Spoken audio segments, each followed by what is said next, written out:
museum goers, scholars, because we use parts of this interview in the museum. I'm putting in, well, we're finishing up a Watergate exhibit. We're also going to have interactive exhibits on domestic policy. Your audience is also scholars who might want to access this interview. So is it both audio and a transcript? There is when we put it on the web, because of the ADA, we have to have a transcript. Okay. We're rolling and ready. Hold on 1 second. Okay, wait. Blackberries? All right, let me. Especially noisy Blackberries. You tell me when we have speed.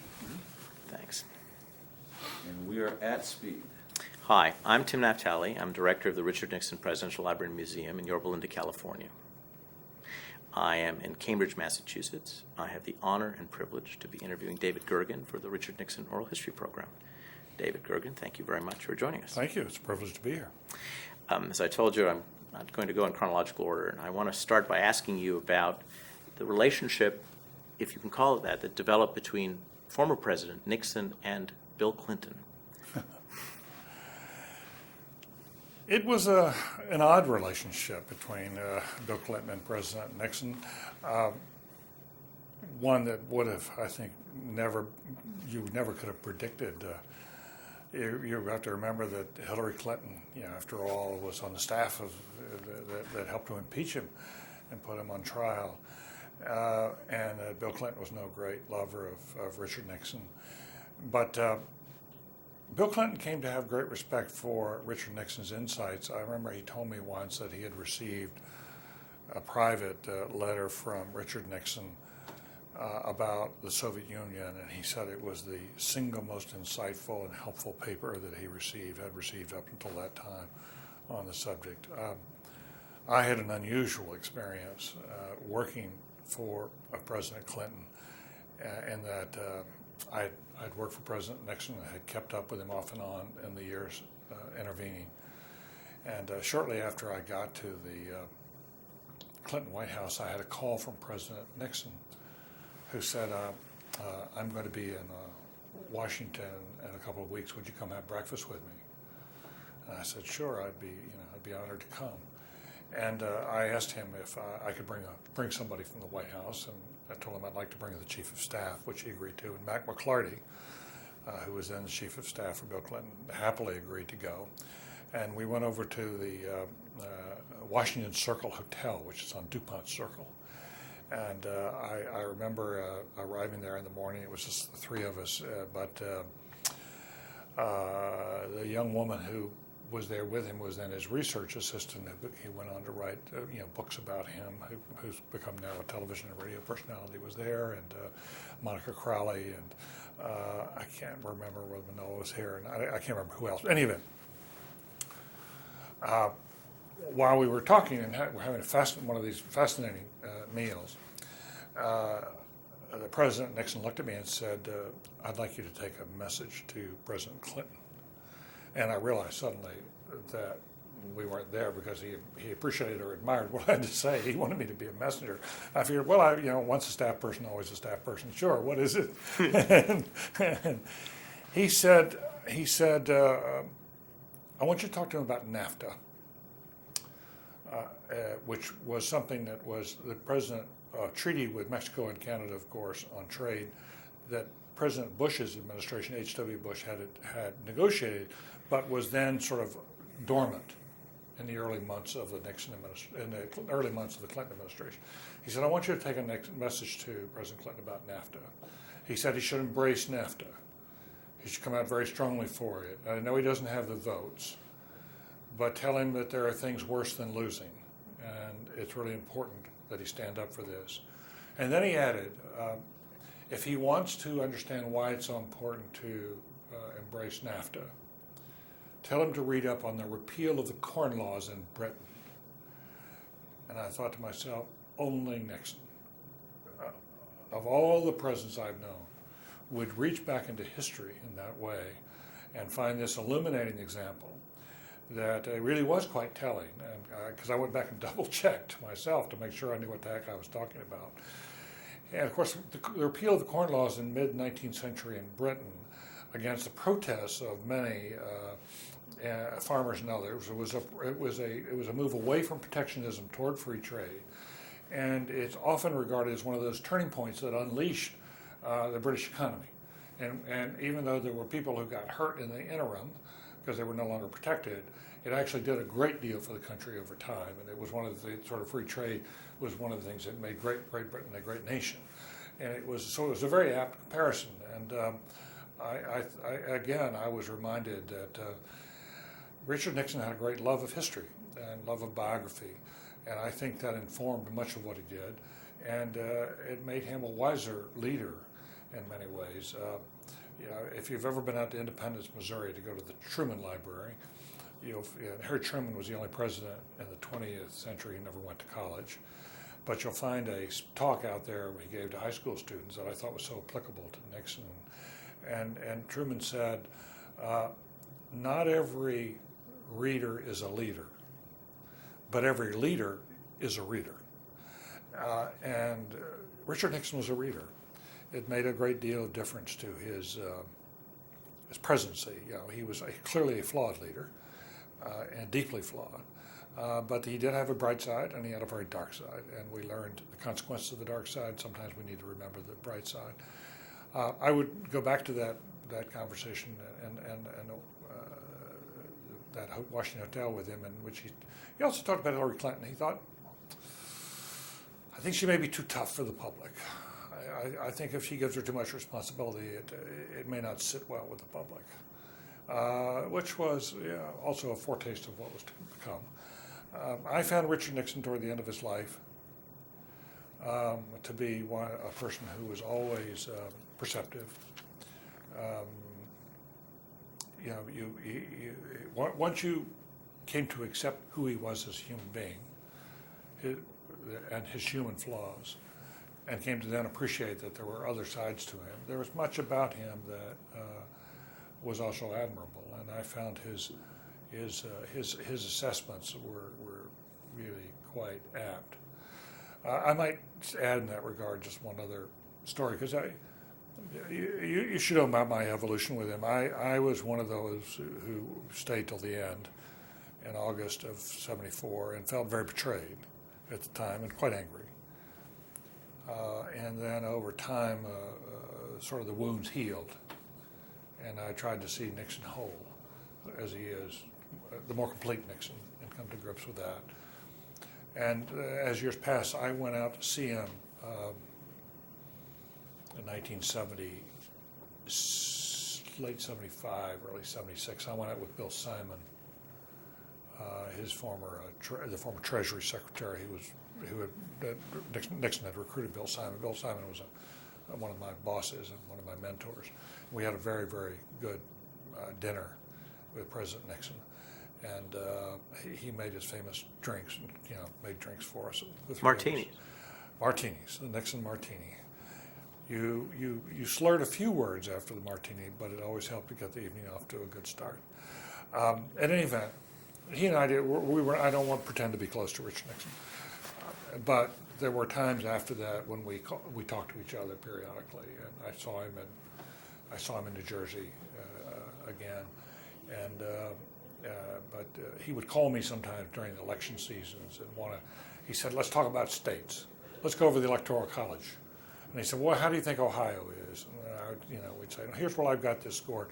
And I realized I was one of a long list of people he would call, but it was always a pleasure. But the story that I really want to relate, because I think it's important to understand that generation, he was part of the World War II generation, a generation that was governing the country. It really governed the country from Jack Kennedy through George Bush Sr.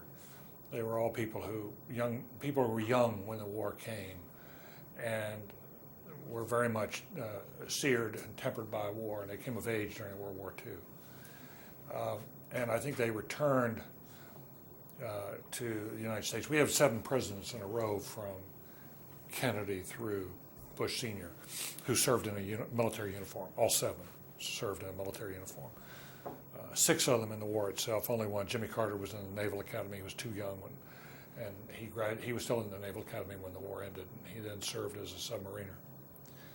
But the point of all of this is that I think that as They were a generation that shared certain values from early in the 20th century. They had been in a triumphant war, so that they had a very positive view about what America's role in the world was and could be. They were very proud of the country, but most of all, they had engaged in common sacrifice when they were young. And I think it gave them a bond in governing that when I came to Washington, I like to say that there were strong Republicans and there were strong Democrats, but the people I met from the World War II generation, first and foremost, thought of themselves as strong Americans. They didn't see themselves as first and foremost either Republican or Democrat. And so the last conversation I had with Richard Nixon, which was by phone 2 or 3 weeks before he died, he was talking to me, he was reflecting on his past. And he told me, he said, one of my proudest moments in politics actually came at the beginning of my political career, not at the end. I'd come back from the war. I hung up my uniform in 1946. I ran for Congress. And you'll recall Harry Truman was then president, and the Democrats lost badly that year. The Republicans swept the House and swept the Senate. And Richard Nixon came in on that tide of Republican votes from California as a freshman member of the Congress, sworn in January of 1947. And it was in 1947 that a beleaguered Harry Truman, watching Europe go down, had his Secretary of State, George Marshall, propose the Marshall Plan right here at Harvard in the commencement address of 1947. And then tried to muster public support for the Marshall Plan. And as Nixon recalled, the Marshall Plan was very unpopular in its original conception. As I remember, it had 18% support in the first Gallup poll that came out. But Truman, as a Democrat, with a Republican Congress, then started calling in Republicans to help put together the plan itself. So Arthur Vandenberg, for example, of Michigan, Senate Republican, chairman of the Foreign Relations Committee, was called in to help write the Marshall Plan, and Nixon got enlisted in this cause, and others got enlisted. It became a bipartisan effort. And what Nixon said to me was one of the proudest moments of his life, political life, came when the Marshall Plan was put to a vote in the House of Representatives, a plan from a Democratic president, and that he stood up on his side of the aisle as a freshman member of the House of Representatives. And there on the other side of the aisle stood up another freshman member of the House of Representatives, Jack Kennedy. And Nixon said, when the chips are down in this country, we try to stand up together. That's been the great tradition, and I'm very proud of that vote. And so there were, as I recall that generation, as I recall Richard Nixon, for all of its flaws in that generation and for all of Nixon's enormous flaws as president, there were redeeming qualities, and there were parts of it that are of that legacy that should be remembered in a positive way, as well as the things that we all brood about and wonder, how did we ever get there? How did the tragedy ever unfold the way it did? Let me ask you, do you recall President Clinton's response to the message about Nafta? Well, I think it was then that he may have told me about the message about Russia. I can't remember the exact sequencing, but it's very important that President Clinton took his advice and did exactly what he said. I thought that was one of the bravest moments of President Clinton's presidency. He took on his labor unions. He took on his own base for what he thought was right. He got bashed for it. But as you'll remember, that's when he called in the former presidents who could come and visit there to support him and stand with him. And I have very positive memories of the way George H.W. Bush and Jimmy Carter and Jerry Ford, as I recall, all came there to be with Bill Clinton and support that on day one. And it was exactly what Nixon recalled as one of the better parts of the country's traditions, and that is when the chips are down, people stand up together. That was a time, well, we're in a more protectionist period today, 2009, than we were then. But protectionism ran very strong in the country in the mid-90s, and Clinton took a lot of heat for it. Did you pass any messages from Clinton to President Nixon? I did not. Not that I recall. It was during the Clinton presidency, of course, that Richard Nixon died, and he and President Clinton called me in to talk about the death, and there was a debate inside the White House about whether he should go to the funeral, and I came down strongly on the side of, you've got to go. It's really important that you go. It can be part of the healing process, and he did. I was impressed that he did that. He said something very important about Richard Nixon when he was there. Yeah. Where did that paragraph come from? Well, as you know, when presidents give speeches, all the words come from the president. Yes. It was Bill Clinton's speech. And it was something, and he said, if you recall in that speech, that we should remember the whole of Richard Nixon, not just for his flaws, but we should remember the whole of the man. There was something he and I talked about. We talked about on the plane on the way out, and I was very pleased he took that view. I thought it was a generous, compassionate, healing perspective, and I thought it was the right perspective. And it was, that when you're president, as I learned from Nixon and from others, you're president of all the people. You're not president of your party. You're president of a large, contentious, dynamic, and often squabbling country. And but it was important to be healing and to let Nixon let him be in peace. I'll also tell you a footnote from that. I was back, as you can imagine, at the outdoor ceremony where Bob Dole spoke and others spoke, and all the Nixon alumni, the White House staff, were all up in front, and I was with the Clinton staff, and we were all in the back. And suddenly this note arrived back to me, passed from one row back to the next, saying, and it was from Jim Kavanaugh, a strong Nixon assistant, wonderful man. And I think he said something to the effect, Gergen, if you're still a Republican, you'd be sitting up front. It was I have to tell you something that I have very fond memories of the Nixon alumni because, there were many flaws in that team. I had friends who went to jail, and I thought paid unspeakable price for what happened. I thought they got caught up in something that was bigger than they were, and it was just tragedy to see a Dwight Chapin go to jail.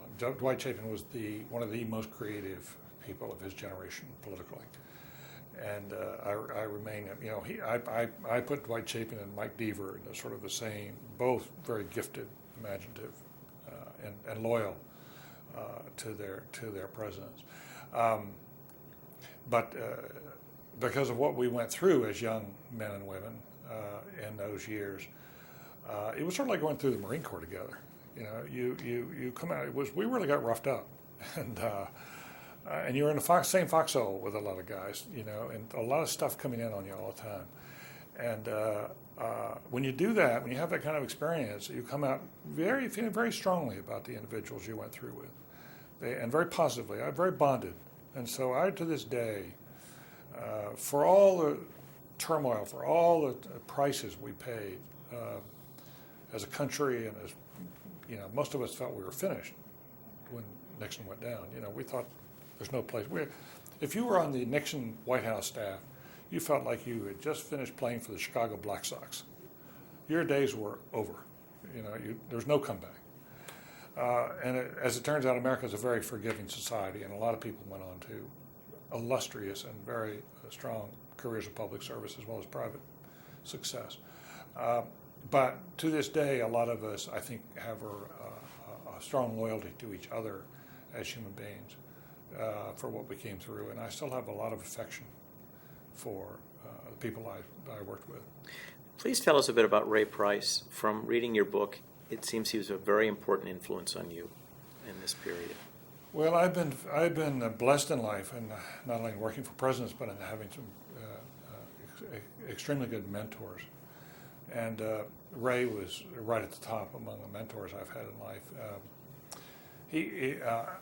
You should know that Ray Price brought me into the White House, and I never would have been there had it not been for him and for another dear friend I went to school with, Jonathan Rose.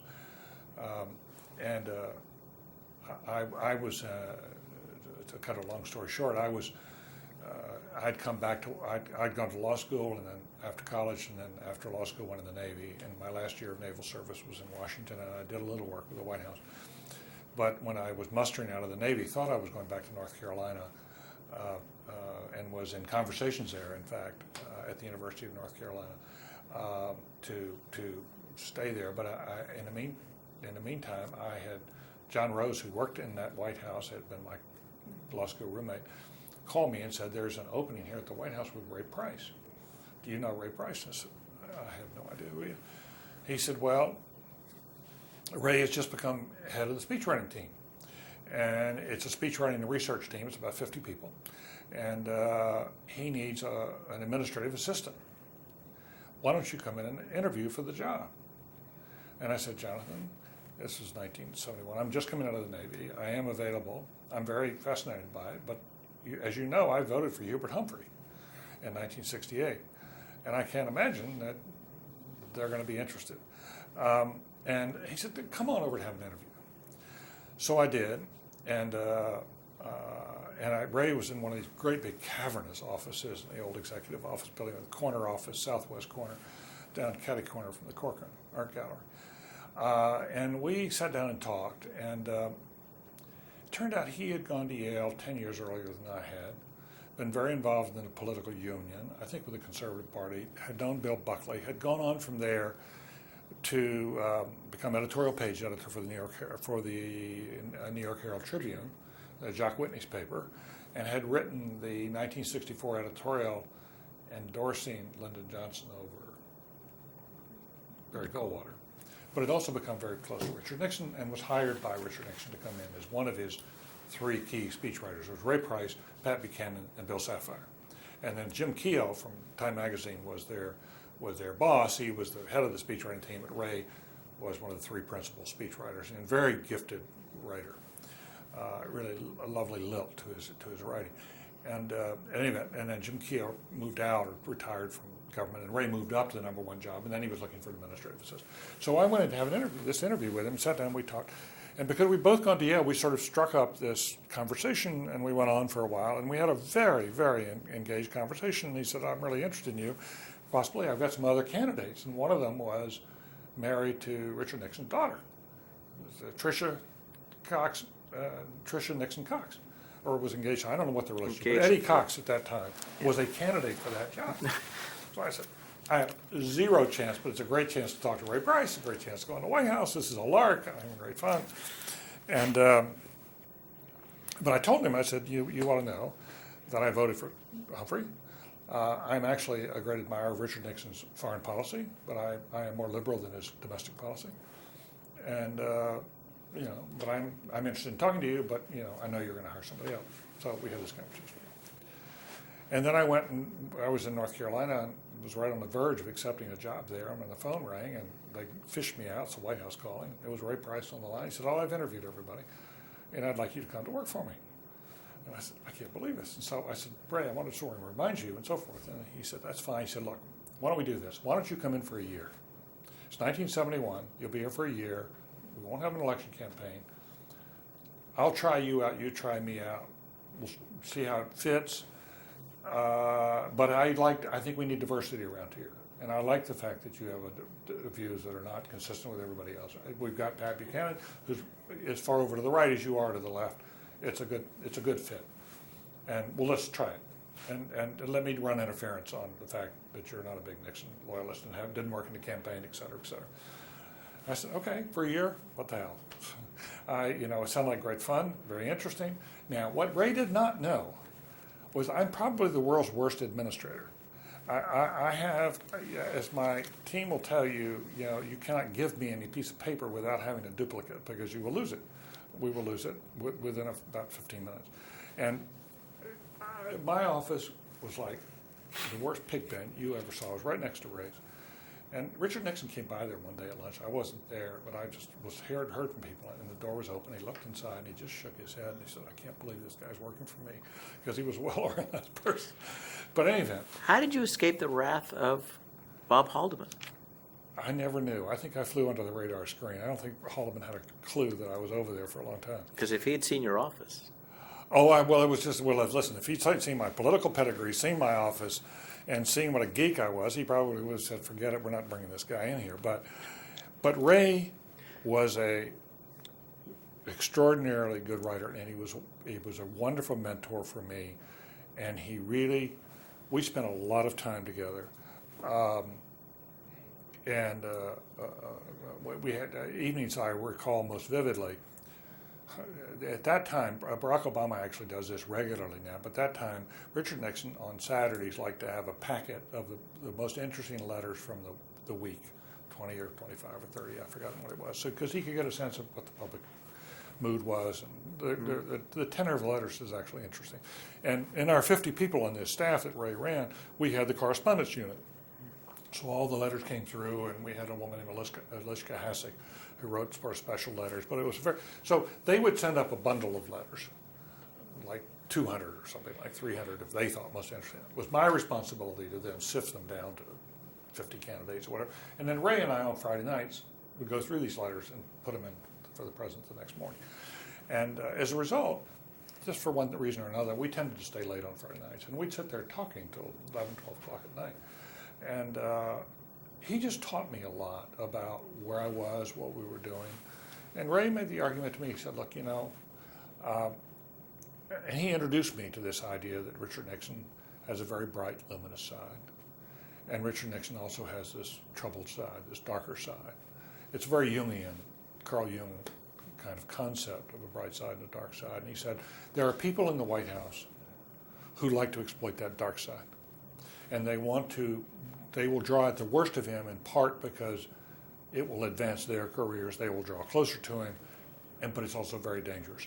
And the contest in here is between those of us who try to appeal to his bright side and what he can become versus those who appeal to the dark side. And I'm here, and you've got to be here to enlist on the bright side. I need you to help do that. Len Garman is there. There are others around here who understand what Richard Nixon is capable of becoming. He's capable of becoming one of the great presidents in this country.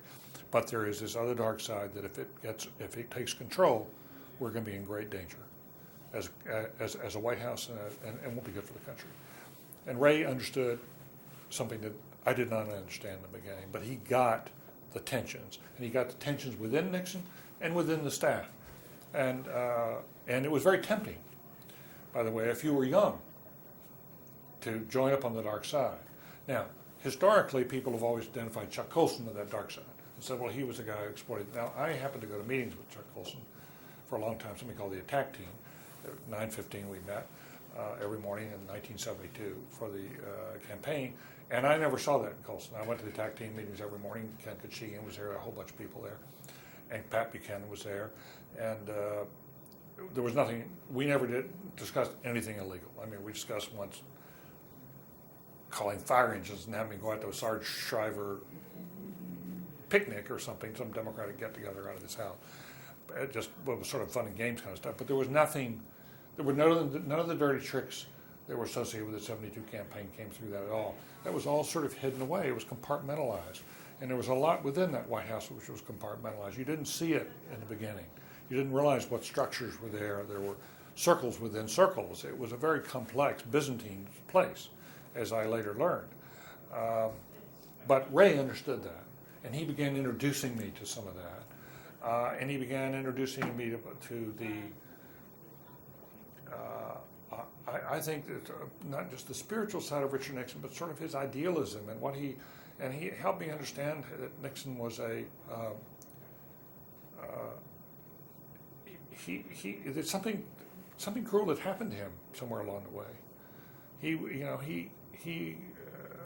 I don't know where these this deformity of character came from, or where these demons, as I call them, came from in him. But something that,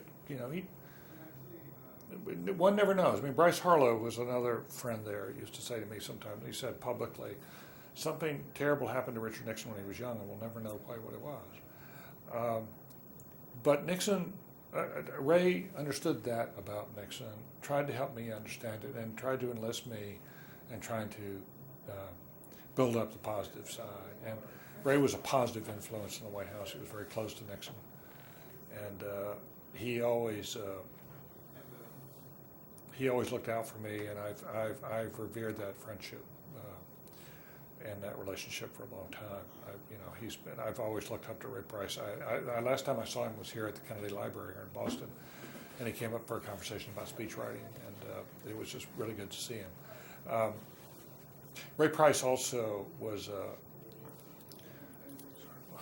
We recruited some of the speechwriting team. We had I think it was Peggy Noonan who wrote that that Nixon speechwriting team was like the in 1927 Yankees. It was a really, really strong group of people. We had some real heavy hitters. When I got my Sapphire was there, and Buchanan was there, and with Ray, I was there to help sort of recruit, some of the people who came in. And Lee Hebner was there. Lee went on to become publisher of the International Herald Tribune. But we recruited John McLaughlin. Went on to the McLaughlin group. And we also, there were like 14 speechwriters. There was a fellow named Aram Bakshian there, who's a wonderful, wonderful writer that Ray had recruited. And Ken Kachigian was part of that group. Went on to California politics, had enormous influence in California and beyond as a Republican. But we also recruited Ben Stein as a writer, hired Ben Stein. And I'm not sure that Ray was still in charge at that point. But Ben was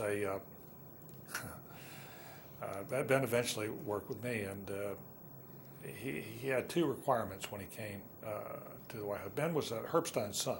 Herb Stein was a chief economist, wonderful man. And Ben was had taught drama, I think, out at Santa Barbara or someplace in California, and also was a lawyer, of course. Worked at the Federal Trade Commission, and I think he was somewhere out in California when he came to us, and he wanted, or maybe it was FTC, but he said, I got two requirements if I come here as a speechwriter, and that is that the first one is that I be, and this was an appeal to me, that I be given a television set and a couch. I said, okay, that's easy. He said, the second one is I want to be able to lie down on my couch every day at lunchtime and watch the soap operas, and I don't want anybody to question me. I said, why in the hell should we do that? Because the soap operas, David, are where you get a true understanding of where American culture is at the moment.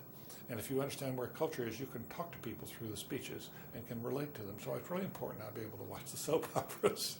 I said, well, what the heck? We've got all sorts here. Well, let's try it. So we did. And when Ben left, he went to the Wall Street Journal as the soap opera reviewer. And while he was there as a soap opera reviewer, he was writing about the lack of conservatism in Hollywood, and that's when Norman Lear wrote him a letter. And I called him and said, Ben, and Lear was doing, what was All in the Family, whatever, and he invited Ben out to work for him, which he did, to introduce conservatives to Hollywood. And it's been a great love affair ever since between Ben Stein and Hollywood. But we had a wonderful group, and Sapphire later organized the alumni for speechwriters as the Judson Welliver Society, and it was all the speechwriters from all the administrations, stretching all the way back to Harry Truman. And we all decided in our early meetings the one badge of distinction that we had as speechwriters, especially those of us who came from the Nixon administration, whether we were the only group in the speech in the White House staff over the last 40 years who never been indicted. That was our main claim to fame. Good claim to fame. What did you do? What innovation did you bring into the State of the Union, and when you took charge of the speechwriting group in '73? The honest answer is I can't remember bringing much innovation to the State of the Union. To retrace the story, after the 1972 election, I had agreed to stay on. I came in for 1 year, And then Ray said, why don't you stay through the elections? And I said, fine. And I wasn't quite sure, but by that time I'd become sort of, quite loyal to the program and to him, and I liked the people I was working with, so I decided to stay through 72, still as Ray's assistant, and still a terrible administrator. But at the end of, after the election was over, Ray went to Bob Haldeman and said, Bob, I'd like to move into more of a counselor role. I'd like not to run this large staff, but I'd like to continue working with the president on big speeches and sort of be an intellectual in residence, which I thought was a great role for Ray. But at that time, he recommended to Bob Haldeman that I become head of the speechwriting staff, which surprised me because I was just a kid, and given my background. And then Haldeman called me over for a conversation, and we had one, and he offered me the job, and which I accepted. There was some unhappiness at home. Putting some unhappiness is a very mild phrase. But in any event, I agreed to do that. And I remember walking back to Unhappiness because more hours well, of work? just so hours. It was hugely long. It was just endless. But I really liked the people. Lee Hebner became my deputy, and he was wonderful. And just Aaron Bakshian and Ben Stein. And and John Coyne. It was just a wonderful group of people. And but I remember walking back, and I was thinking to myself, I was like 73, so I must have been around 30, just around that. And I said, my goal in life, this is a long time ago, I think it's really important in life to be able to earn $1,000 for each year of your life. So if you're 30 years old, you really ought to be earning $30,000. And Haldeman had offered me 27 when in our meeting, and I took it. And just went back and half an hour after our meeting, he called me and said, I've been thinking about our meeting. I like talking to you. I think you're going to be terrific. Let's raise it to 30. And I said, right. That's right there. So it hit the nail. And boy, times have changed, haven't they? But those were extremely tough years working for Nixon, 73, 74. And yet, all of us learned a great deal about ourselves and about the country and about leadership. I frankly don't remember having very many innovations. We did have another writer named Noel Cook, who was KOCH, who was extremely gifted. Well, we had a whole slew of people. I've left out some. But I do remember on the State of the Union addresses tended to be extremely complicated affairs, because in those days you had each cabinet department would send you, in effect, their part of the draft, and they'd send you 5 pages, and they wanted every program in the 5 pages, and you'd have 20 of these things arriving, plus you'd have 15 other drafts written by outside people, and one thing and another, and it was stitching all that together and playing off all the constituencies. And by 73, both Haldeman and Ehrlichman, but Watergate was starting to close in, and there was a lot of stuff starting to happen, and it was there was no, but the speechwriting staff became sort of a cockpit where a lot of these differences got hammered out. One of the reasons speechwriting was so much fun, especially when you're young, is that you're allowed to be at the table. When you've got people around you who paid many more dues than you have, and there's something to feel, but somebody has got to actually put the words on paper and try to provide some music. But you are obviously... Well, Pam Bailey, at one point, it said that you had a story that... but maybe it'll come back later. I think the world of Pam Bailey, but I don't remember the story. Did you have more FaceTime with the president when you became head of the speechwriting shop? Did you have FaceTime with the president? I had FaceTime with the president, and it was. It's very important to remember that Richard Nixon was an insular figure, was introverted, didn't like to spend a lot of time with people, and so it wasn't as if you went and spent a lot of time with him. Just in the very nature I spent a lot of time in group meetings with him. From the beginning, back in when Ray first hired me, there was always, the speechwriters always had a chair in the cabinet room where there was always a space for the speechwriter, for a speechwriter to be there, to take notes and to bring them back to the speechwriting team and make sure everybody knew sort of where the direction of conversation was. And Ray went over sometimes, but he frequently asked me to go over and be at the cabinet meetings. And so from 1971 on, I was in 73, 74, then I spent a lot of time in those kind of settings.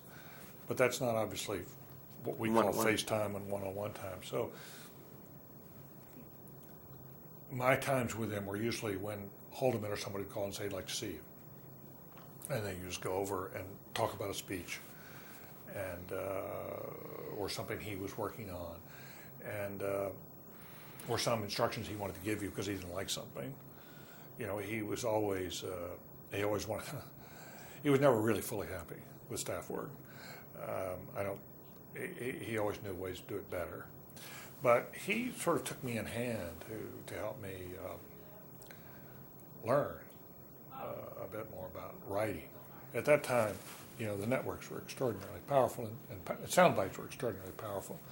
So he called me over and said, "Look, David, what I want you to do is before you send me a speech that's going to be out there, I'm going to be out in the Rose Garden, whether it's Rose Garden rubbish or some larger speech. I want you to take the draft, and when you send it to me at night, underline 3 sentences. And I want you to be tested then about, does one of those sentences the line from the speech that's actually quoted and is the lead in the speech? I want to see if you can write and learn how to write sound bites." And so we used to sort of, as an exercise, it was a very good exercise because you began to realize, you had to begin to realize, I had some background in journalism, but I wasn't an accomplished journalist.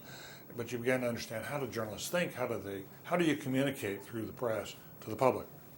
And how do you get your line out instead of having them control it? How do you control what sentence gets out there? And that soundbite becomes actually quite important for that purpose, especially on television.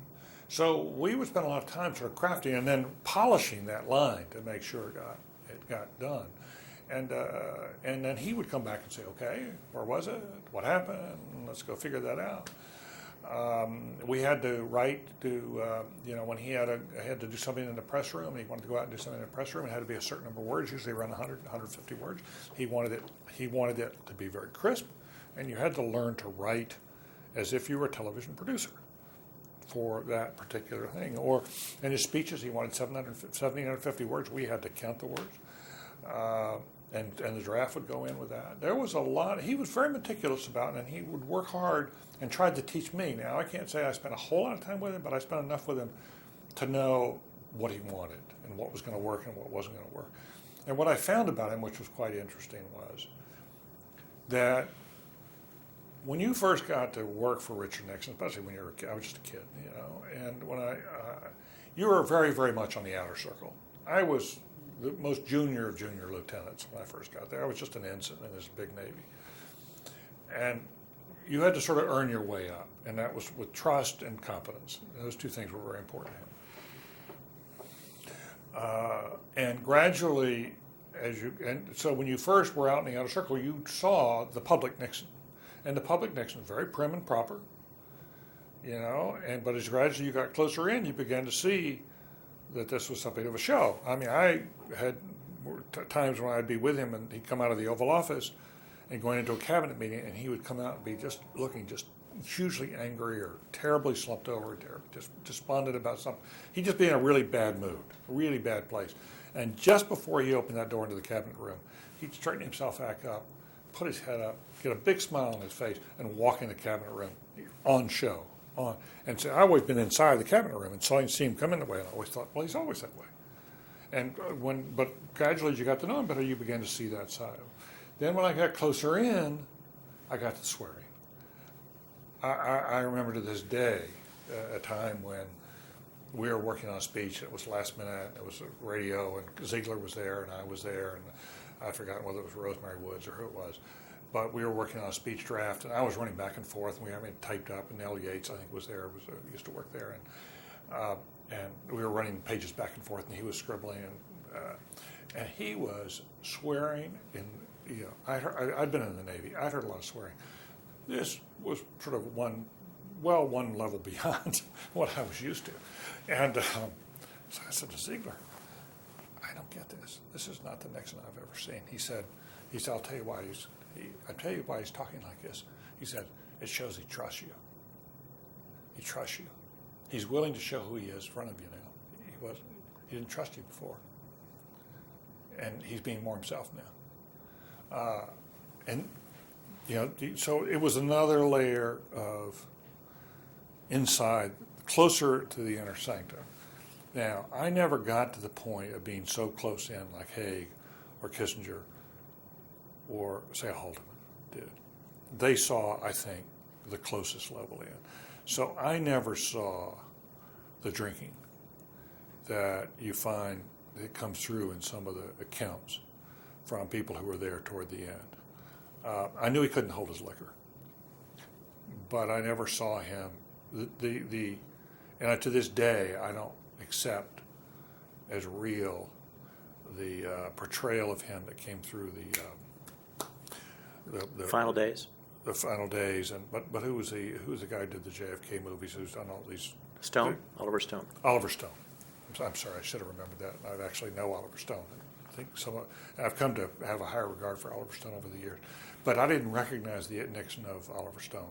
The Nixon of Nixon Frost I recognized, but the Nixon of Oliver Stone I didn't recognize, and I thought this was more a harsher portrayal than I thought was appropriate. And it was striking to me. I went to the preview. I think Jack Valenti showed it in Washington. And I remember walking out, and Bob Woodward and I were there walking out together, and we compared notes, and neither one of us, I think he shared my view that it had too harsh a view of Nixon. So, because he came through as a real drunk there, and that's not what I saw. But I did know that when you got closer in, you saw the darker side more clearly. And I thought what you saw when you got closer in also was a lot of vulnerability. Personal vulnerability and loneliness. One night I was taking a speech to him over in the residence, and when you normally went over to the usher's office and asked the usher if you'd take it up to him, if you were late on trying to get a speech in for the next day. And the usher told me, listen, he's waiting for you, but he's actually over at the old executive office building, and you'll find him. He's over bowling over there. And he wants you to take it over to him. And I said, fine, I'll be glad to, but I didn't know there was a bowling alley. There's sort of a labyrinthian building. And he said, yeah, there's a bowling alley over it's in the basement, and you go here and you go there, and you'll see Secret Service if you look around long enough. And I said, fine. So I went trotting over to the old executive office building and went through all these tunnels and dark places and one thing and another, and finally found this bowling alley and opened it up, and it was a long, thin room, and there was Richard Nixon in Gucci shoes, I think, suit pants, a white shirt, tie, cufflinks, bowling alone. And he looked like the loneliest fella I'd seen in a long time. I just really felt badly for him. There was something about that.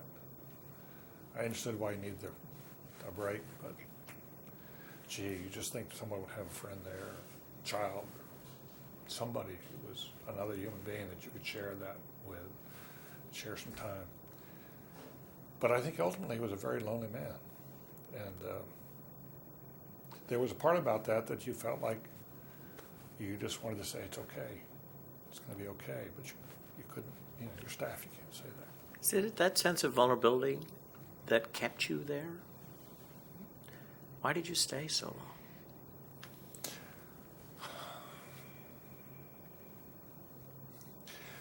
The question of whether to stay or go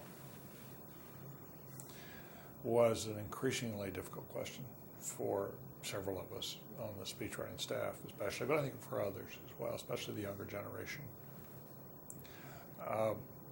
I had come in as a third or fourth level down person.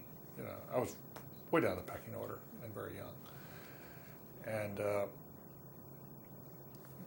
through the evolution of time, I'd moved into, I was now still a junior lieutenant, but I had responsibility. I had 50 people I was responsible for. And I had a little bit of a profile, public profile, not much, but I had a little bit of a public profile.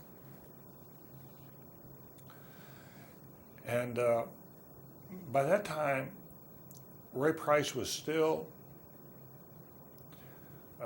writing the principal speeches.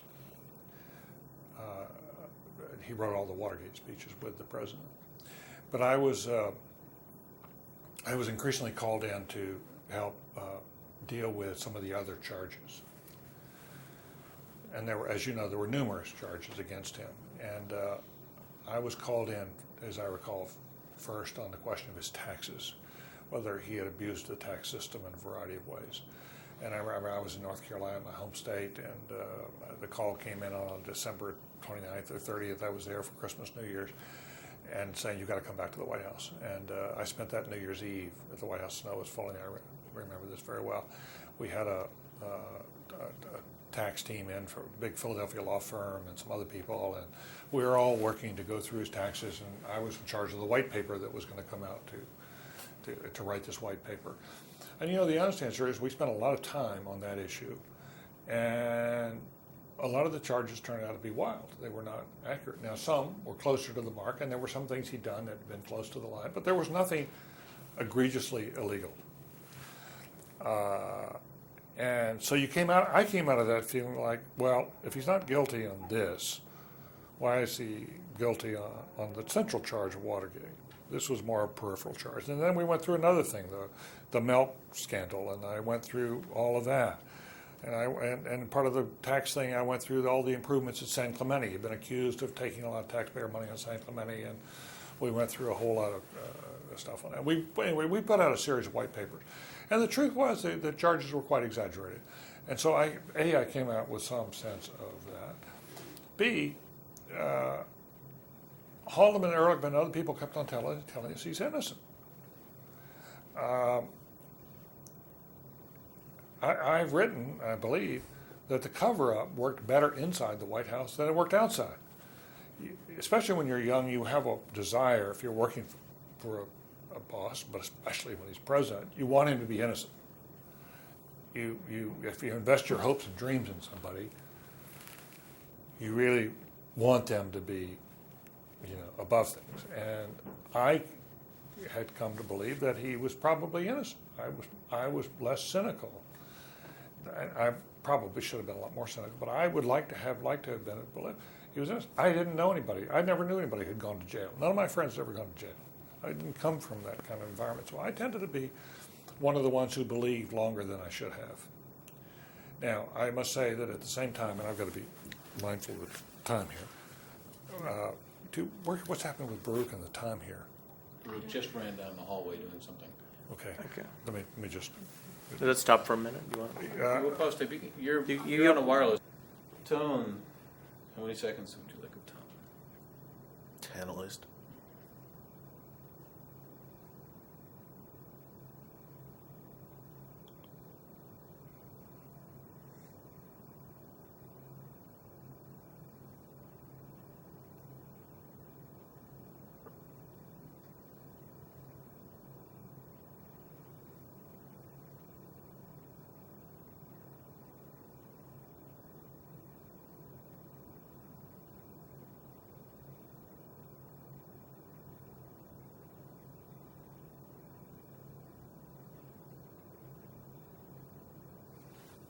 Ending tone.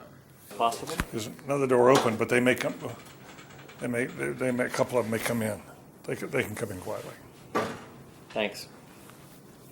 All right, we'll extend. So we were talking about why I didn't leave, and I can tell you a story and tell you a little bit more about that, or you can move on somewhere else. Whatever. Let's do that, and then I got a few questions, and then we'll round it out. Okay, great. Thanks. Speed. You rolling? Yep. So back to the question of perhaps my naivete, but also the main issue why I did think the cover-up worked better inside the White House than anywhere else. Anyway, I do remember one morning driving in on a summer day in my little blue Volkswagen Bug into the west parking lot there, just outside the West Wing.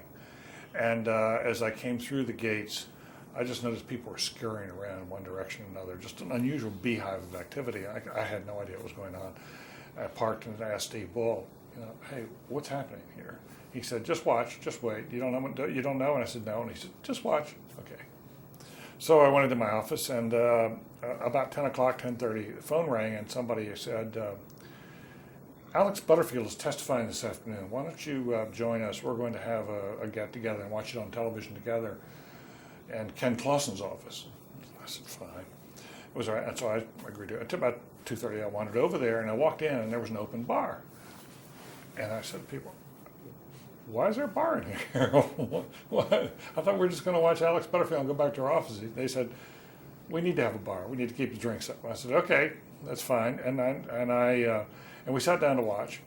And of course, it was in that testimony in the afternoon that he broke the news that there was a taping system in the White House. At Richard Nixon's instructions, there had been a taping system put in. And what then happened was quite instructive to me, because there were a number of White House aides, most of us pretty young, wandering around, in Ken Clausen's office. And all of us who had gone to these elite colleges, I'd gone to Yale, we were just elated. Because all along we've been trying to prove a negative about Watergate, that he didn't do it. He didn't know, he wasn't involved in the cover-up. Great, we finally have proof, because we'll have these tapes that'll show that he's innocent.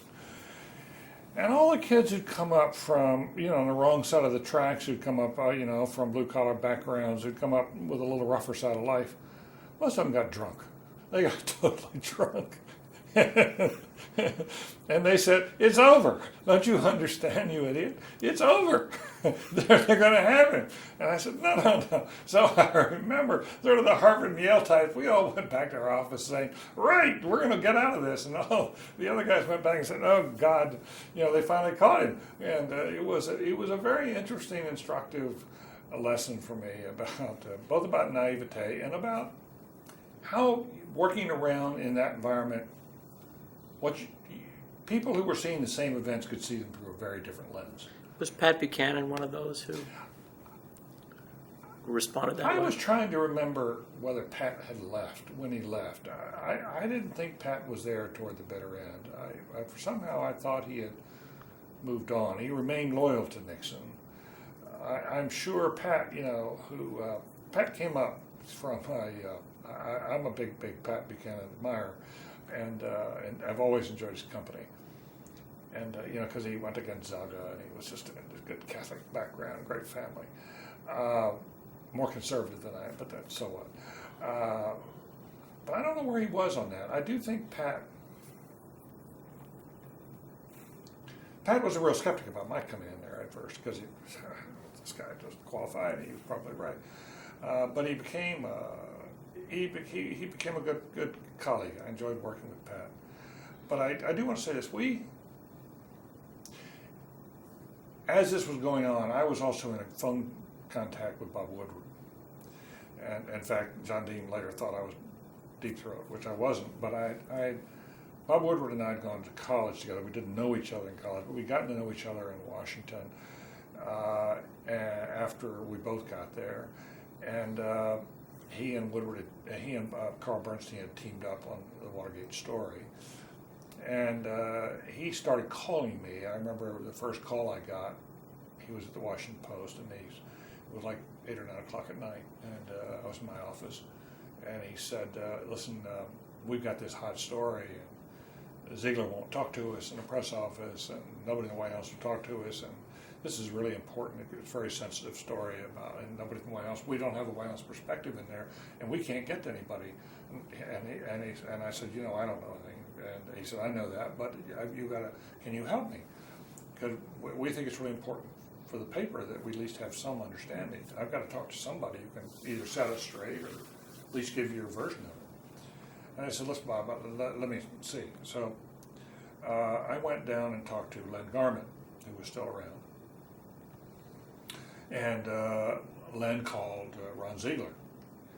And they cleared it for me to let Woodward in a back door over the old executive office building, which I did. I took him to Len Garment's office and deposited him there. I didn't stick around very long. And as a result of that,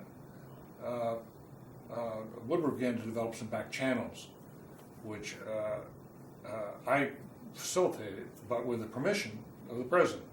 In fact, one of the tapes shows that President Nixon telling, I don't know who it was at the time, whether it was Haldeman or Ziegler or somebody telling, have Gergen tell Woodward X. So it was all through channels. But as a result of that, Bob Woodward and I had periodic conversations in which he was looking for help on a story, and I would try to plug him in with somebody there, sometimes Ziegler. I knew he had other contacts, but I was one of them. But he and I would have these conversations about what was really happening, and we both began to understand that he was playing with the pillars of the government. I mean, his stories were starting to really threaten those pillars. And it was so interesting because he had what I was hearing inside was so different from what he was getting in his reporting. The world that was being painted for me on the inside as a player inside was a much, much more innocent. They don't understand. They don't get it. They're just out to get us. This is the liberal press. They're trying to bring us down. Kay Graham is just, is on a vendetta against Nixon. She's never liked him, et cetera, et cetera. And what I then was discovering was Woodward was getting this much darker view, and as time went on, it became clear to me that the Woodward view was much closer to reality than what I was hearing on the inside of the government. And it became clear to me there are people lying in here. They're lying to me, and they're lying to the public. We didn't know what the extent of it was. Well, but we began to realize this game's not played straight. We're not on a level table here.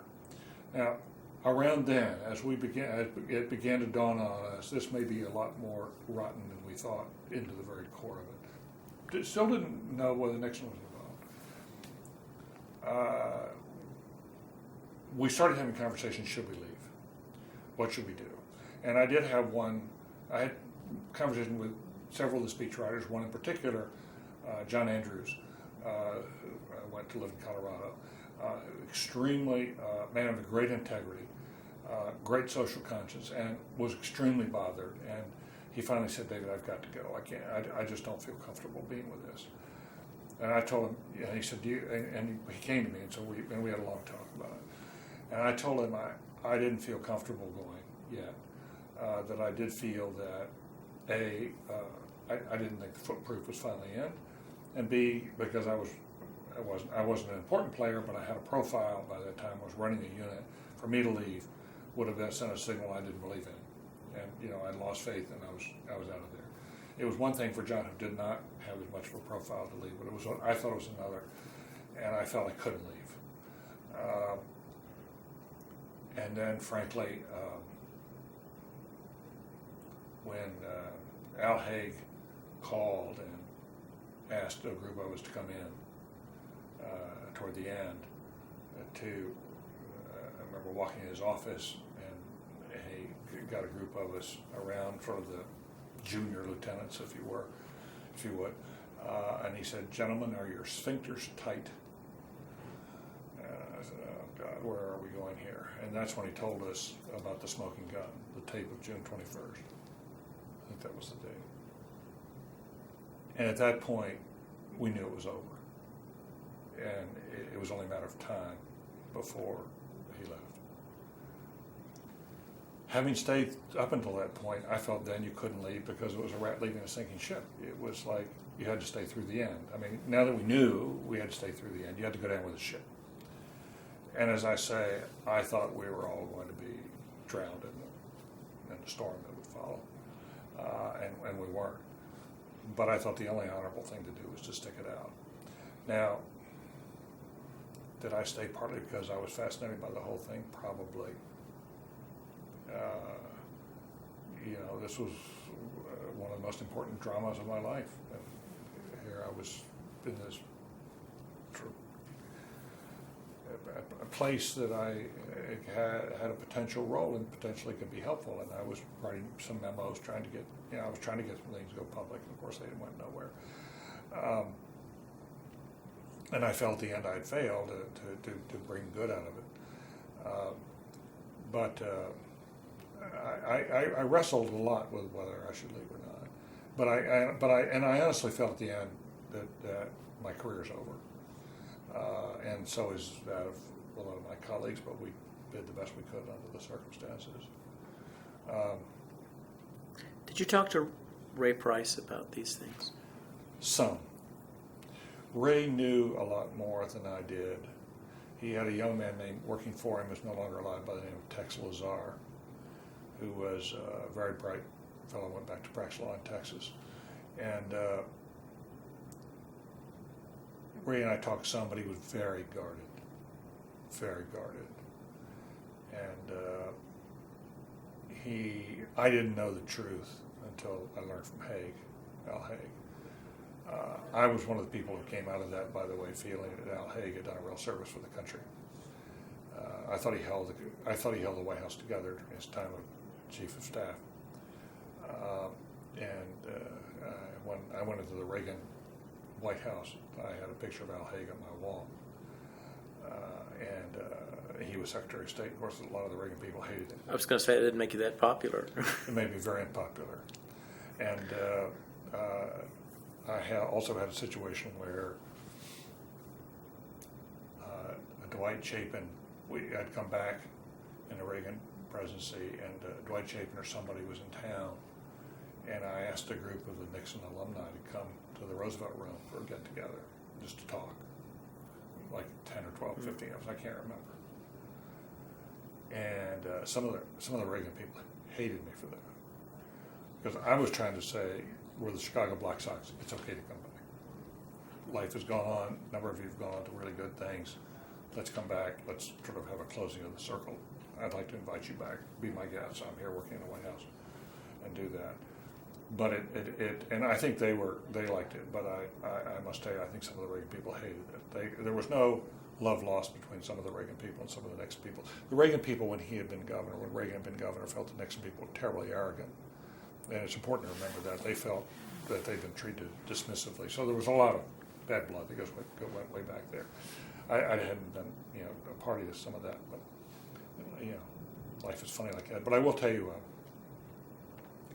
I tell some of these tales in a book that I wrote, a reflective book I wrote on the Eyewitness to Power, which has some chapters where I try to treat Richard Nixon in a three-dimensional way and try to be fair to him. And it's been striking to me, and people who read that book, how many of them tell me, you gave me an entirely new understanding of Richard Nixon. I hadn't appreciated those parts of him. I'd always see him as this one-dimensional evil figure, and yet there was a lot more about him.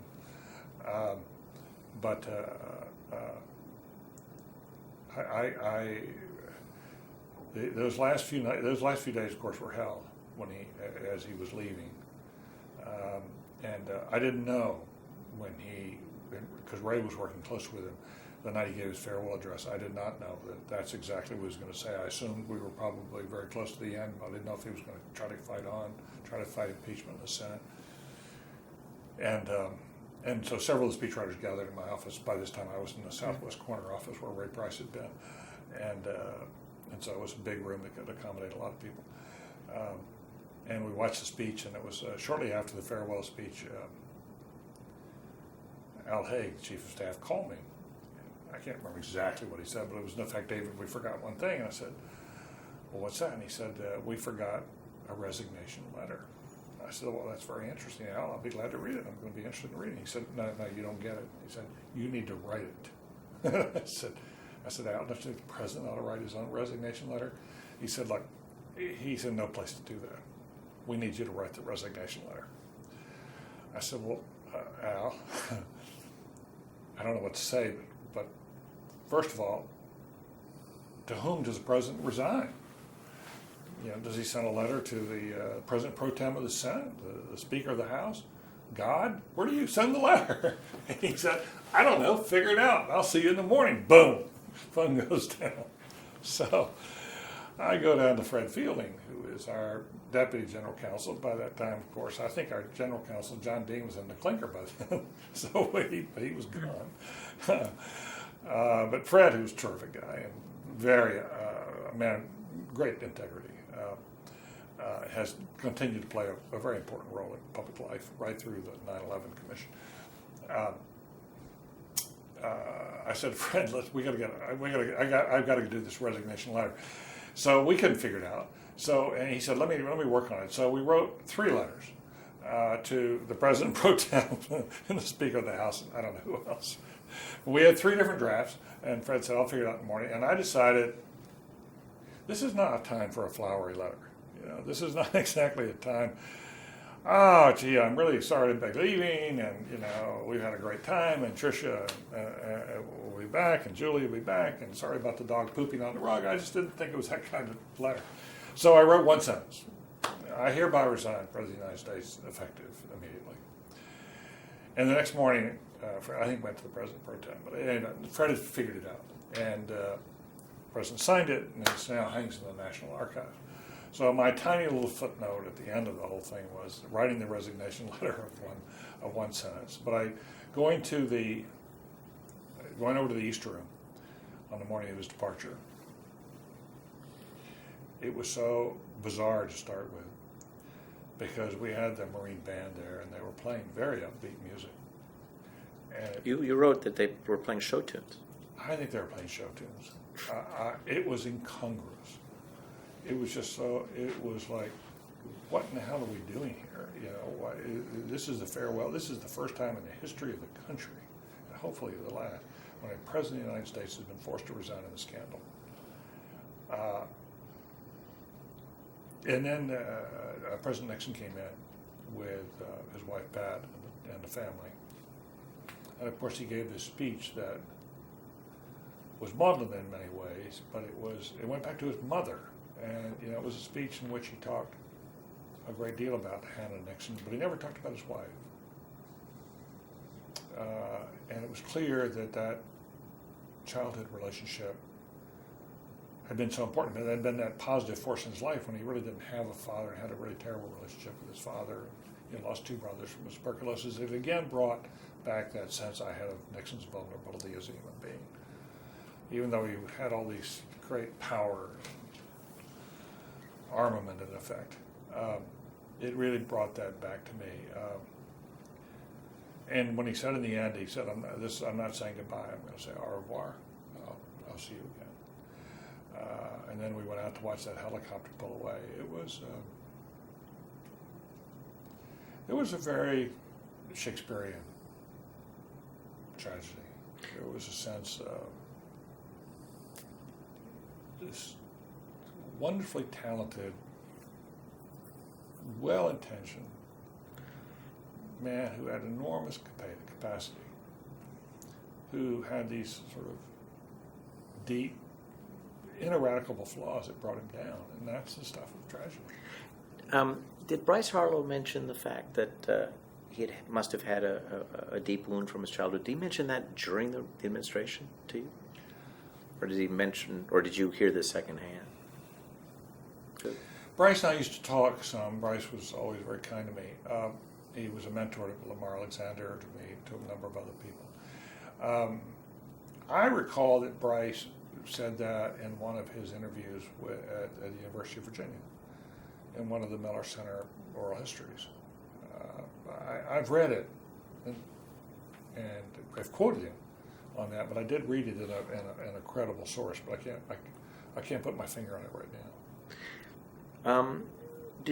What effect did those last few weeks have on Ray Price as his friend?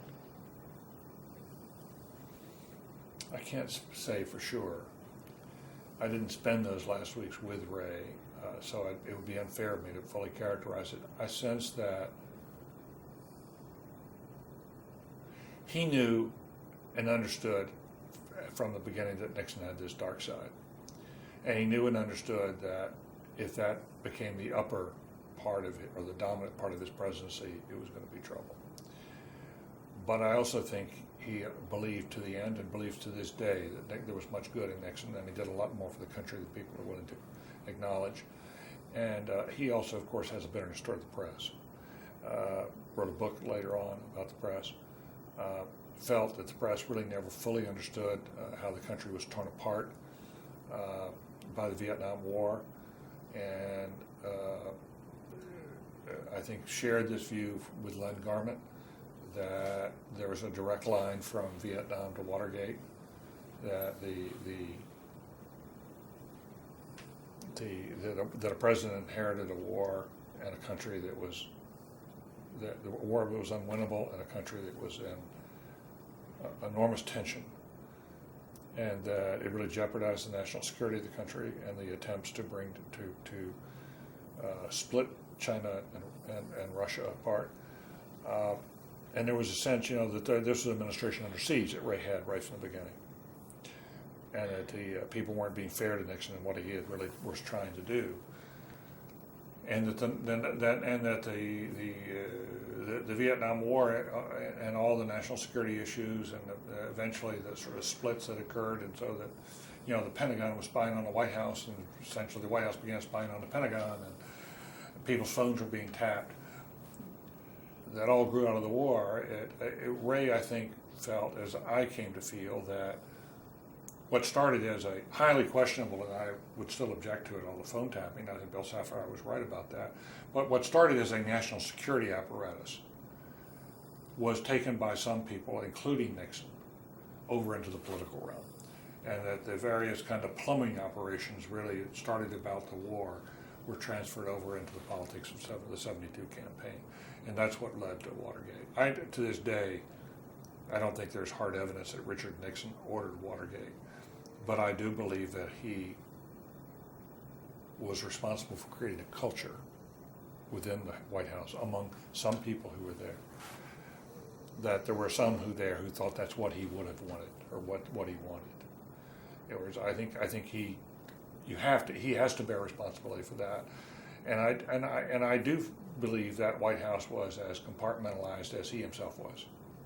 That there were very good people and some very good parts to that White House and to that administration. And I put Ray Price and Len Garment and some people like that, Brad Patterson, there were a whole group of people that I would put on the bright side of the line, and there were some whom I think went over to the dark side. Is there something you could have done that you didn't? I don't know. I worry about that. I wonder about that. I do know that when John Dean's book came out, I was shocked, because I felt this guy was working 3 doors down the hall from me in the old DOB. I was in the corner office, and he was in the middle. There was a great big suite of offices right in the middle. And it's like it was a mafia operation going on down there. I didn't know that. It was...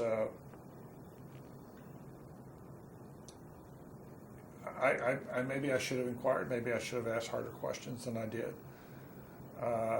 But I'm not even sure. I mean, here was Fred Fielding working in the John Dean suite, and Fred is a terrific guy. As I said, has been well respected since. I'm not sure he understood. But when I read the John Dean book, I came away feeling like there was a White House within a White House that I didn't know anything about. I didn't even know it existed, and I've come to believe that the White House can be more compartmentalized than you would think. Look, I worked for 2 or 3 years sitting next to Mike Deaver in the West Wing in the Reagan administration. And I knew Mike had a glass of wine, and I knew he liked Bill, really terrific wine. I didn't know he was an alcoholic. I didn't know that he had a dependency. There's a tendency, I think, if you're working in the White House, you're so focused on the job at hand, and you've got so much coming at you so fast, that maybe you're blind to some things that are going on around you. There's a famous experiment that psychologists have, that putting a group of people in a room and saying, okay, we have a ball that we're going to ask you to toss back and forth. And we want you to toss it as fast as you can and count the numbers. See how many times you can do it without dropping it. And so you'll get 6 or 7 people tossing that ball around and about and so forth. And this has been filmed. And then if you watch the film, I've shown this to a class, say, okay, I want you to watch this film and tell me how many times the ball is caught before it gets dropped. And so people intently watch that film. And then after it's over, okay, how many times do they do it? And you get all sorts of hands go, 5, 8, 9, you get a bunch of that. And say, okay, did you notice anything else about the film? And what are you talking about? Did you see the bear? You didn't see the bear? I want you to watch the film again. So you show the film again, and there's a person dressed in a black bear costume standing up who walks through the middle of that group of people throwing that ball back and forth. And most people watching the film never see the bear. They're watching the ball, and they don't see the bear. And I sort of thought to myself, that was sort of like what it was like working in the Nixon White House. You didn't see the bear. You didn't see what was obvious when it was over, but you didn't see it when it was there. It is. Look, I have regrets about a lot of things I did in public life, things I should have done better, places I should have blown the whistle, times maybe I should have left. I didn't feel that so much about Watergate. I really felt most of us did not understand until pretty close to the end. And once we understood, it was over. What do you think of the pardon? I thought the pardon of Richard Nixon was the right thing to do. I thought it was a brave thing to do. I thought Jerry Ford deserved the honor when the John F. Kennedy Library some years later gave him the Kennedy Medal for Bravery, citing the Watergate, the pardon of Richard Nixon. I thought that was the right thing to do. I also thought it was, as a political matter, handled very clumsily, so that it was a complete shock to the country. I remember it happened at 11 o'clock on a Sunday, about 30 days into the presidency of Jerry Ford. I was working for President Ford at that time. Of course, I was an outsider because I was a Nixon person, and they were about to replace me at it, which I didn't know. But I remember driving with my wife. We were, I don't know, I think coming back from church or something in McLean, Virginia, on our road when we heard the news of the pardon. I damn near went in the ditch. I mean, I was stunned at the pardon. And the reason I thought it was clumsily handled was there was no preparation of the public. There was no balloon, that went out, trial balloon. Instead, there had been the denial. No, we're not doing that. We would never do that. Even if we were to think about that, it wouldn't be until all the legal avenues were exhausted, which meant he had to go through indictment and potential trial. But it was going to be a long. We were talking 2-3 months off. So I think, as I say, I think Jerry Ford did the right thing, and I think he paid a huge price for it because it clearly was a major factor in his defeat at the hands of Jimmy Carter. May have cost him the presidency, but I thought it was a brave thing to do. I just thought it was, wow. If you could have thought that one through, and it's one of these decisions. It goes to some of the things that happened in the Nixon administration, and it's a tendency in the White House on the most sensitive issues. The more sensitive the issue, the smaller the circle of the people the president likes to consult because of leaks. And so an issue in which really should require a lot of different voices tends to have just 1 or 2, 3 voices. And in this case, Jerry Ford just made up his mind. And Jerry Ford could be a very stubborn man. Could be a very stubborn man when he did. And Jerry Ford, I to this day do not believe there was any deal with Al Haig on Ford's part. I think he did it to preserve his capacity for governing as president. I think he did it because for just what he said, that he couldn't. It was taking up all his time. I believe to this day that Jerry Ford's one of the most honest people we've ever had in the White House, and I think one of the least appreciated presidents. Al Simpson introduced him here at once at the Kennedy School. President Ford came back after he left, and as Simpson said,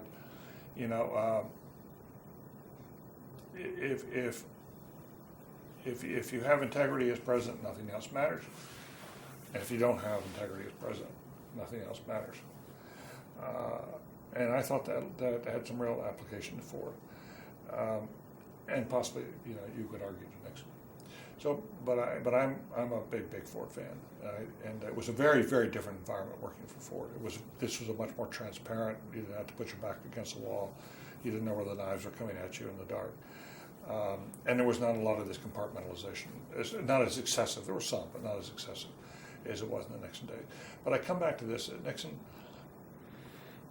You cannot get away from the fact that Nixon came up to these very dark passages in politics, and that he believed that politics was the law of the jungle.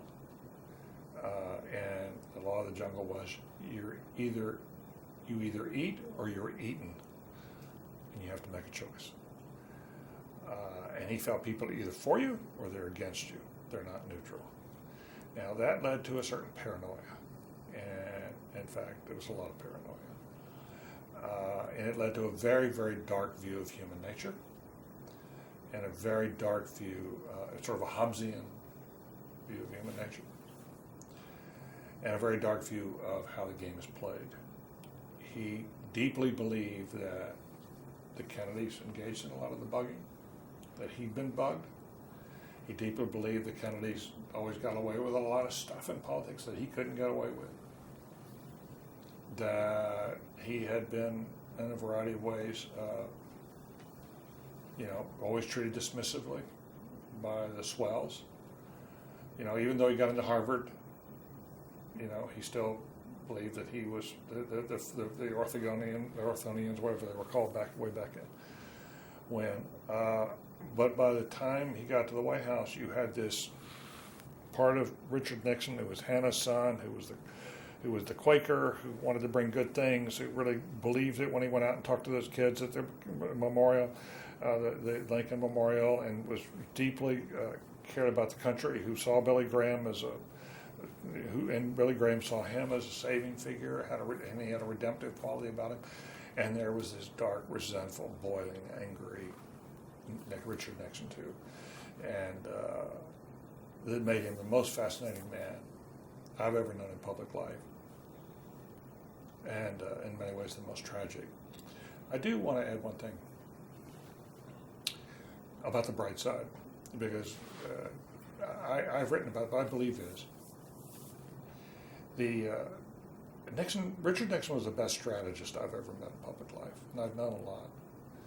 He had this capacity to sort of go up on the mountaintop, figuratively go up on a mountaintop, and look out into the future about 20 years, figure out how the forces of history were going to unfold, and try to bend those forces to favor America's national security interests. He was a real visionary in going to China and understanding that if you could break apart the Chinese from the Soviets and play off one against the other, it could be the end of the empire against the United States. And the Nixon to China has now become obviously a metaphor in our life, our public life. But Nixon could pull that off, and I've always admired that part of him. And I believe to this day that that his capacity for strategic thinking came from an extraordinary amount of discipline and hard work and a lot of reading. I've never known a president who took history as seriously as he did, who drew as much from it. I remember so well when he would asking Pat Moynihan for the list of books he could read late at night, and Moynihan gave him this list. Is that where you read about Disraeli? Yes, and that was even after, I didn't know Moynihan in those days. I got to know Arthur Burns, but Moynihan had left by the time I got there. But I remember to this day, when after Moynihan left, Nixon would bring up the Disraeli book, and he recommended Disraeli to me to read, which I got a copy of, and it was the Disraeli biography. And of course, Moynihan wanted to talk about Disraeli because Disraeli was the conservative prime minister who brought the welfare state to Britain, just as Bismarck had been a conservative bringing the welfare state to Germany. And Nixon was the only Republican who's ever proposed universal health care insurance.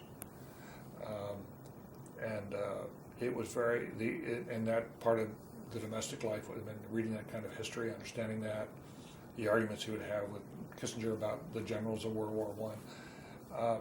I thought gave him a understanding. Churchill once said that a person looks farther back in history can also see farther forward. And I thought that was true of Nixon. I thought he could see farther ahead. And it was one of his blessings in life. He had a lot of curses, but he did have some blessings. And that reflective part of his presidency coming out with those yellow pads and sitting and thinking over in the I used to visit him sometimes in the hideaway office and talk to him, and he'd talk about history, and he would want to talk about history in cabinet meetings. Sometimes I thought he drew the wrong lessons, or you could just disagree, But I think about drawing parallels from history, trying to understand from that was what improved his strategic thinking. I thought it brought an extra dimension to his leadership.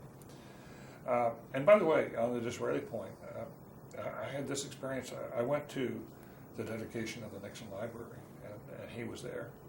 And two things were sort of struck me going through there. First, I went through the receiving line, and Bob Haldeman was just in front of me. And Haldeman got up to see Nixon, and Nixon didn't recognize him. They hadn't seen each other in such a long time. They literally took us, and Haldeman had changed some. He literally didn't catch who it was. Bob Haldeman had been central to his presidency.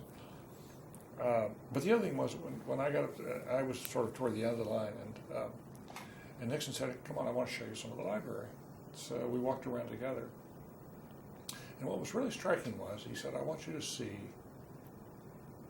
this part of the library first. And we walked through the domestic side of the library. And he said to me as we left, he said, I want you to know that my domestic presidency was as important to me as my foreign policy. We'd never thought that when he was president. He used to make disparaging remarks about being domestic president. The real issues were in the foreign policy side. Of course, he devoted most of his time, but he was very proud of the domestic legacy, and he wanted to talk about the war on cancer and what he done in healthcare, his efforts on the environment, and he brought us the EPA. And he'd lost on healthcare, of course, and he'd lost on welfare, some of the welfare reform. But one of the reasons that I remain more of a Nixon fan than many others is because I did think he was the last moderate to liberal Republican domestic president. I did respect what some of my colleagues of that day became more conservative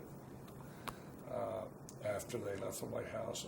I found myself, especially after I left the Reagan White House, but then became more of a journalist and had a chance to see what was going on around the country. But I went left on domestic policy. I became much more, I'm still a hawk on foreign policy and believe strongly in that. But I believe, I happen to believe in free trade, and I believe if you're in favor of globalization, in favor of free trade, you have to be in favor of a high safety net for people who get chopped up in this system. If you're going to have a highly competitive system, it's really, really important to have a system that's caring about the folks who are not making it. And the Lincoln part of the legacy in the Republican Party is very important to me. The civil rights part of it, Nixon did. There were more children who started going to integrated schools in the South, where I'm from, under Richard Nixon than any other president. A lot happened on a positive way, and I relate very much to that part of his legacy. I thought it was important. I am glad, and there were a lot of moderates who came out of that. There were a lot of very good people who worked for Richard Nixon. Richard Nixon had a dark side, but he also had a real eye for good talent on that bright side. And he brought a huge number of good people into public service who went on to serve with distinction in the Ford administration. Many of them wanted to work for Richard Nixon. And, of course, a great many went on to work for George W. Bush. But they went on and did very good things in life. And, we didn't turn into the Chicago Black Sox. And so a lot of those associations I'm very proud of, but I thought Nixon left a legacy, such as EPA, that Republicans should be proud of. I believe that environmental protection was positive. I think his ideas on health care, trying to get universal coverage, are right. I happen to be more for a private system than some of the Democrats. But he is, I think there's much that in that legacy that people can look back upon and say, deeply tragic, flawed president, did enormous damage to the presidency, but let's remember the whole of Richard Nixon and who he was. Which is what President Clinton said. Yeah. And perhaps now we know who helped inspire that. Well, I'm not sure if you'd, I don't know if you hadn't been on that plane with him, whether the president would have said it. We talked about it a lot going out on the plane. And I was glad he said what he said. It was the right epitaph for Richard Nixon. David Gergen, thank you for your time today. Thank you, Tim. It's a pleasure and a privilege to be here. Thank you, Brooke, for your help. And Thank you, Tim. gentlemen, Okay, we're thank adjourned. you. Thank you. Why did you mention Tex? Tex Lazar? Yeah. Well, because he has a widow out there. And Tex became a